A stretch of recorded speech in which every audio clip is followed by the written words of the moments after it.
Ruas antes tomadas por centenas de pessoas agora parecem vazias.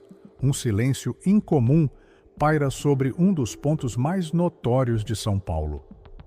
Mas esta aparente calmaria esconde a verdadeira Cracolândia, um fenômeno urbano que não é apenas um local de consumo de drogas, mas um verdadeiro império econômico. A Cracolândia S.A. O que realmente mantém esse sistema funcionando? Seria apenas o consumo de drogas ou estamos diante de um sofisticado ecossistema econômico? Como uma facção criminosa transformou a vulnerabilidade humana em um negócio milionário? E por quê? Apesar de inúmeras operações policiais, esse empreendimento continua a se adaptar e migrar pelo tecido urbano. Por décadas, a Cracolândia foi vista principalmente como um problema social. No entanto, investigações revelam uma camada mais obscura: sua transformação em um mercado estratégico para o primeiro comando da capital, o PCC. Segundo o Departamento de Investigações sobre Narcóticos, a organização chegava a vender cerca de 20 quilos de crack diariamente na região central. Isso representava um movimento financeiro estimado em 14,4 milhões por mês. Uma economia ilícita operando abertamente no coração da maior cidade da América Latina. O PCC enxergou o potencial da área por volta de 2014. A concentração de usuários criava um escudo natural contra operações policiais. Era o cenário perfeito, um território negado pelo Estado onde o crime podia exercer sua própria soberania. A facção articulou até mesmo a criação de um movimento de luta por moradia como fachada. Vladimir Brito, então secretário-geral do Movimento Sem Teto de São Paulo, utilizava o Cine Marrocos, uma ocupação central, como quartel-general do tráfico. No 12º andar do prédio eram armazenadas drogas e realizadas reuniões para contabilizar lucros e definir o destino de devedores. A venda de drogas na Cracolândia operava como um sistema de franquias. Traficantes que já possuíam pontos de venda continuavam operando, enquanto novos entrantes prestavam contas diretamente à facção. Nenhuma barraca era comercializada sem autorização do PCC, garantindo controle territorial e financeiro sobre o mercado. Para sustentar essa operação, a organização estabeleceu uma infraestrutura logística sofisticada. Hotéis e prédios antigos funcionavam como depósitos de drogas e locais para reuniões estratégicas. O Hotel Laide, por exemplo, foi mencionado em depoimentos como local onde uma vítima foi torturada antes de ser assassinada. Ferros velhos clandestinos também desempenhavam um papel crucial. Esses locais não apenas escondiam drogas, mas faziam parte do ecossistema ilícito ao comprar materiais furtados pelos usuários, como fios de cobre. O dinheiro obtido era imediatamente usado para adquirir mais crack, retroalimentando o ciclo. A exploração da mão de obra de dependentes químicos é mais uma faceta desse modelo de negócio. A favela do Moinho, estrategicamente situada próxima às linhas de trem e ao centro de São Paulo, é considerada pelas autoridades a base operacional que abastece a Cracolândia. Promotores a descrevem como central de abastecimento do tráfico para a região central. Dezenas de depoimentos indicam que pequenos traficantes eram orientados a se abastecer no moinho antes de retornar ao fluxo. O controle no moinho era exercido por figuras como Léo do Moinho, apontado pela polícia como comandante do tráfico na região central. Sua prisão e as recentes intervenções na favela são vistas pelas autoridades como fatores que afetaram o abastecimento e provocaram uma reorganização do tráfico. O prefeito Ricardo Nunes chegou a descrever o local como um bunker, usado pelo PCC para comercializar e estocar drogas. As ações na favela do Moinho, que incluem demolições e projetos de reurbanização, são complexas e tensas. Embora as autoridades afirmem que o objetivo é realocar famílias que vivem em situação precária, movimentos sociais contestam essa narrativa. A disputa por este território revela sua importância estratégica tanto para o crime organizado quanto para o Estado. O ecossistema econômico ilícito na Cracolândia vai muito além do tráfico de drogas, como descreve o promotor Lincoln Gakia. Envolve reciclagem de lixo, ferros velhos, lojas de celulares furtados e até mesmo milícias privadas que exploram moradores, usuários e comerciantes. Uma investigação do Ministério Público revelou um esquema surpreendente. Guardas civis metropolitanos espalhavam usuários por áreas comerciais e depois cobravam dos lojistas cerca de R$50 mil mensais para retirá-los, apenas para movê-los para outra área comercial. Este ciclo vicioso forçava comerciantes a pagar por uma segurança, que era, na verdade, orquestrada por agentes corrompidos. Toda essa economia ilícita gera enormes quantias que precisam ser lavadas. Hotéis, lojas e ferros velhos funcionam não apenas como bases operacionais, mas também como fachadas para inserir dinheiro ilícito no sistema financeiro formal. Os tentáculos da lavagem de dinheiro do PCC podem se estender para setores inesperados. Investigações recentes apontam para possível infiltração no futebol, não apenas no Corinthians, mas em outros clubes. Relatos indicam participação do crime organizado na negociação de jogadores, inclusive para o exterior. O promotor Lincoln Gakia, com base em delações premiadas, afirma que isso é apenas a ponta do iceberg. O crime organizado está presente onde houver oportunidade de transformar capital ilícito em dinheiro aparentemente limpo.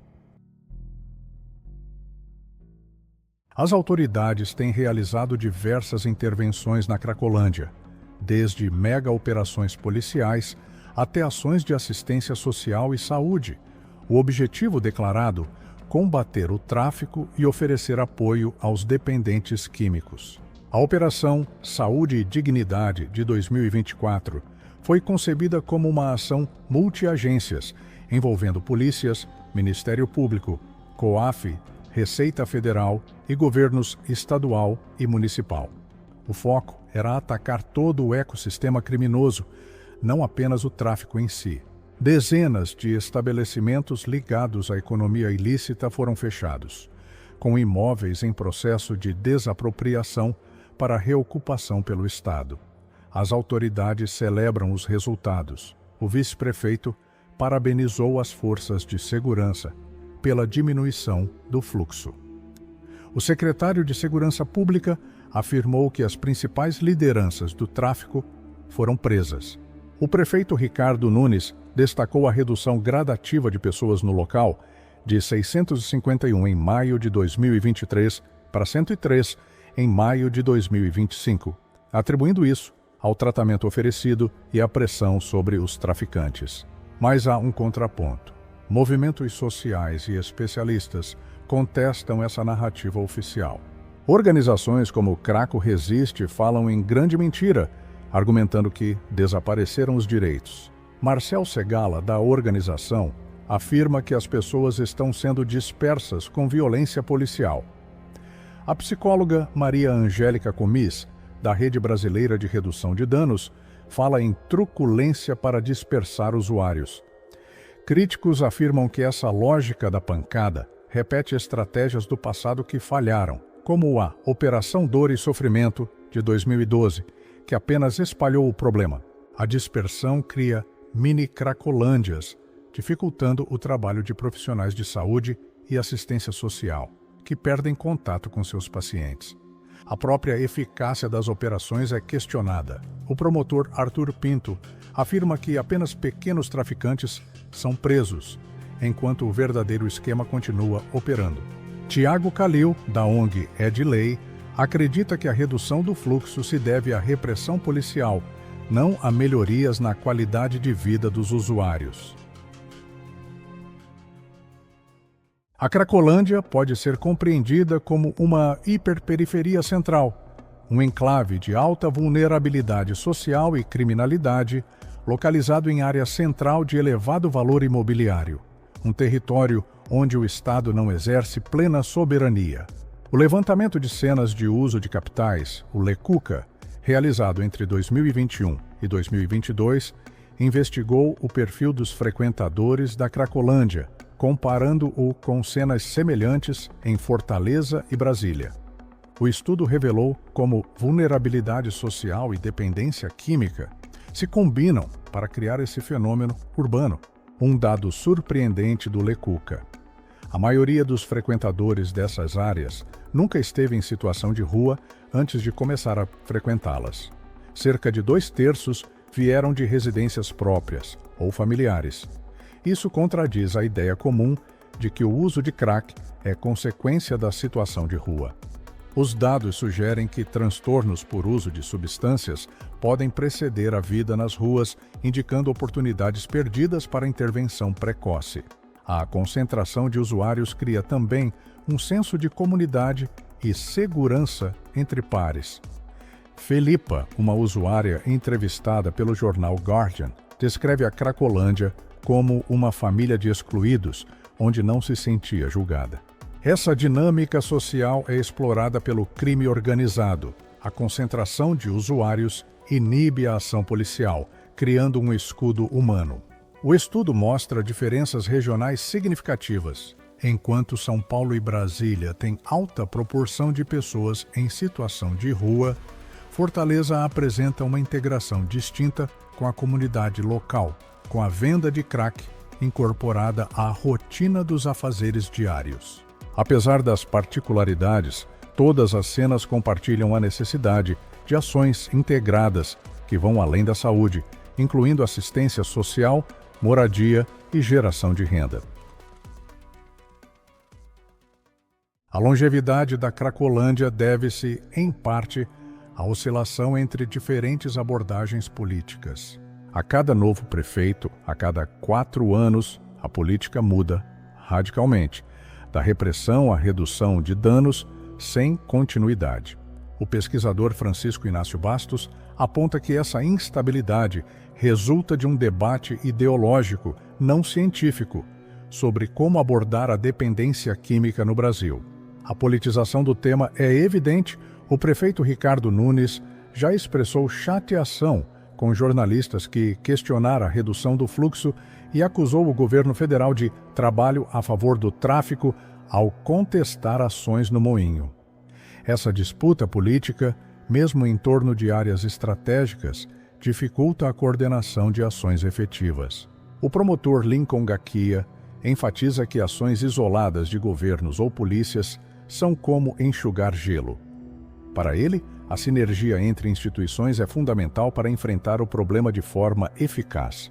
A resolução não virá apenas do desfecho de processos criminais, que podem levar décadas, mas da reocupação do território pelo Estado. O desafio de desarticular essa engenharia criminosa é monumental. Vazamentos de operações policiais, possíveis interferências políticas e o envolvimento de agentes públicos em esquemas ilegais revelam fragilidades institucionais.